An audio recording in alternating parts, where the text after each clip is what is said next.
ನೋಡುತ್ತಿದ್ದಂತೆ ದಗದಗನಿ ಹೊತ್ತಿ ಹುರಿದ tipper lorry ಬೀಚಗಾನಹಳ್ಳಿ ಬಳಿಯ ರಾಮಗಾನಹಳ್ಳಿ ಗ್ರಾಮದ ಬಳಿ ಘಟನೆ. ನೋಡುತ್ತಿದ್ದಂತೆ ಟಿಪ್ಪರ್ ಲಾರಿಯೊಂದು ರಸ್ತೆ ಮಧ್ಯೆ ದಗದಗನಿ ಹೊತ್ತಿ ಹುರಿದ ಘಟನೆ ಚಿಕ್ಕಬಳ್ಳಾಪುರ ಜಿಲ್ಲೆ ಗುಡಿಬಂಡೆ ತಾಲೂಕಿನ ಬೀಚಗಾನಹಳ್ಳಿ ಸಮೀಪದ ರಾಮಗಾನಹಳ್ಳಿ ಬಳಿ ನಡೆದಿದೆ.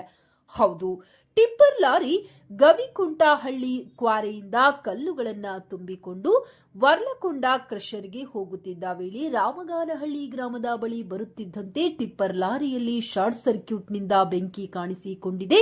ಬೆಂಕಿ ಹೊತ್ತಿ ಹುರಿಯುತ್ತಿದ್ದಂತೆ ತಕ್ಷಣ ಎಚ್ಚೆತ್ತ ಚಾಲಕ ಟಿಪ್ಪರ್ ಇಳಿದು ಪ್ರಾಣ ರಕ್ಷಿಸಿಕೊಂಡಿದ್ದಾನೆ. ಅದೃಷ್ಟವಶಾತ್ ಯಾವುದೇ ಪ್ರಾಣಾಪಾಯ ಸಂಭವಿಸಿಲ್ಲ. ಸ್ಥಳೀಯರು ತಕ್ಷಣ ಅಗ್ನಿಶಾಮ ದಳಕ್ಕೆ ಮಾಹಿತಿ ತಿಳಿಸಿದ್ದು ಕೂಡಲೇ ಅಗ್ನಿಶಾಮಕ ಸಿಬ್ಬಂದಿ ದೌಡಾಯಿಸಿ ಬೆಂಕಿ ನಂದಿಸುವಲ್ಲಿ ಯಶಸ್ವಿಯಾಗಿದ್ದಾರೆ. ಗುಡಿಬಂಡೆ ಪೊಲೀಸ್ ಠಾಣಾ ವ್ಯಾಪ್ತಿಯಲ್ಲಿ ನಡೆದ ಘಟನೆ ನಡೆದಿದೆ.